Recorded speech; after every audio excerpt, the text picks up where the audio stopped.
आइए कुछ important question. ऊतक संवहन पुल बनाते हैं तो जाइलम और फ्लोएम दोनों संवहनीय, ये ऊतक संवहनीय पुल बनाते हैं। आइए नेक्स्ट क्वेश्चन। फ्लोएम के अतिरिक्त निम्न में से अन्य सभी से मिलकर बना है। फ्लोएम वाहिका के अतिरिक्त यानी कि चलनी वाही नलिकाओं से मिलकर बना, सहकोशिकाओं से भी, फ्लोएम तंतु से भी, फ्लोएम वाहिका को छोड़ के।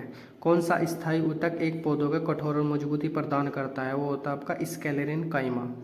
ये आपको पौधे को कठोर और मजबूती प्रदान करता है। Next question.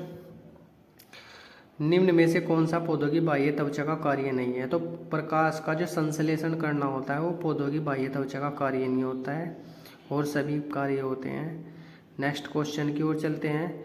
कौन सी कोशिकाएं कोनों पर अनियत रूप से मोटी होती है? तो होती है स्थलकोण ऊतक यानी कि कोलेनकाइमा। इंग्लिश में कोलेनकाइमा, स्थूलकोण ऊतक कुछ भी आ सकता है। इनकी कोशिकाएं कोनों पर अनियमित रूप से मोटी होती है। ऊतक में कोशिकाएं जीवित, लंबी और कोनों पर अनियमित रूप से मोटी होती है। आपको भी बताया था कोलेनकाइमा की। तो नेक्स्ट क्वेश्चन की ओर चलते हैं। नेक्स्ट क्वेश्चन क्या है? शिव ट्यूब और सहकोशिकाएं मुख्य रूप से किसके संचरण के लिए उत्तरदायी होती है? पौधों में भोजन के लिए उत्तरदायी होती है शिव ट्यूब और सहकोशिकाएं। पौधों में भोजन। किसके जमाव के कारण दर ऊतक की कोशिकाएं भित्तियां मोटी होती हैं? वो होती है आपकी लिग्निन के जमाव के कारण दर ऊतक की कोशिकाएं भित्तियां मोटी होती हैं। नेक्स्ट क्वेश्चन की ओर चलते हैं। नेक्स्ट क्वेश्चन क्या है? कौन सा विकल्प तने और जड़ों के शीर्ष पर पाया जाता है? तो होता है आपका शीर्ष विभाज्योतक। तने और जड़ों के शीर्ष पर पाया जाता है शीर्ष विभाज्योतक। नेक्स्ट क्वेश्चन की ओर चलते हैं। नेक्स्ट क्वेश्चन क्या है हमारा? निम्न में से किस ऊतक में कठोर कोशिका भित्ति पाई जाती है? तो वो पाई जाती है स्केलेरिन काइमा ऊतक की। नेक्स्ट क्वेश्चन की ओर चलते हैं। नेक्स्ट क्वेश्चन क्या है? इसको स्केलेरिन काइमा को लिग्निन भी कह देते हैं। किसके कारण स्केलेरिन काइमा कोशिकाओं की दीवार मोटी होती है? वो लिग्निन के कारण होती है। देखो ये रिपीट हो रहे क्वेश्चन अलग अलग तरीके से, ये फायदा होगा आपको। तो लिग्निन के कारण स्केलेरिन काइमा कोशिकाओं की दीवारें मोटी होती है।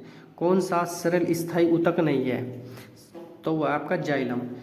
सरल स्थायी ऊतक नहीं है। जाइलम और फ्लोएम दोनों सरल स्थायी ऊतक नहीं है। ये जटिल स्थायी ऊतक है, इस बात का ध्यान रखना, ना कि सरल। निम्न में से कौन सा एक सरल स्थायी ऊतक नहीं है? तो वो आपका जाइलम। ये जटिल स्थायी ऊतक है। फिर दोबारा रिपीट हुआ क्वेश्चन। जाइलम और फ्लोएम दोनों ध्यान रखना, जटिल है, दोनों स्थायी हैं। और पौधे का कौन सा हिस्सा पानी और खनिज के परिवहन को सक्षम करता है? तो आगे क्वेश्चन की ओर चलते हैं। नेक्स्ट क्वेश्चन क्या है हमारा? ऊतक मुख्य रूप से मृत कोशिकाओं से बना है। वो आपका कोलेनकाइमा ऊतक। यह आपका मृत कोशिकाओं से बना है। पौधे में कौन सा ऊतक पानी का संवहन करता है? तो वो आपका है जाइलम। नेक्स्ट क्वेश्चन की ओर चलते हैं। नेक्स्ट क्वेश्चन है हमारा, कौन सी कोशिकाएं जड़ों से पौधों के अन्य भागों तक जल का परिचालन करती है? तो वो होता है आपका जाइलम। जाइलम जड़ों से पौधों के अन्य भागों तक जल का परिचालन करती है। तो नेक्स्ट क्वेश्चन है हमारा, पौधों में जल के वहन से संबंधित है जाइलम। रिपीट क्वेश्चन है।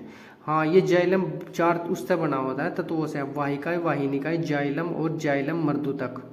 ये इंपॉर्टेंट क्वेश्चन है भाई, इसमें आंसर में पढ़ लेना। निम्न में से कौन से ऊतक का अंतरकोशिकीय क्षेत्र बड़ा होता है? तो होता है आपका पेरेनकाइमा का। पेरेनकाइमा ऊतक का अंतरीय क्षेत्र बड़ा होता है। तो नेक्स्ट क्वेश्चन, ऊतक एकमात्र पादप ऊतक जो कोशिका विभाजन द्वारा नई कोशिकाओं का उत्पादन करता है? तो होता है विभाज्योतक या मेरिस्टेमेटिक ऊतक। इस बात का ध्यान रखना, नई कोशिकाओं का उत्पादन करता है भाई ये। पौधों के तनों के छल्लों के रूप में पाई जाने वाली आकृति जो उनकी वृद्धि में सहायक होती है, ये निम्न में से कौन से ऊतक पाए जाते हैं? लैटरल मेरिस्टेमेटिक ऊतक। इंपॉर्टेंट क्वेश्चन है भाई।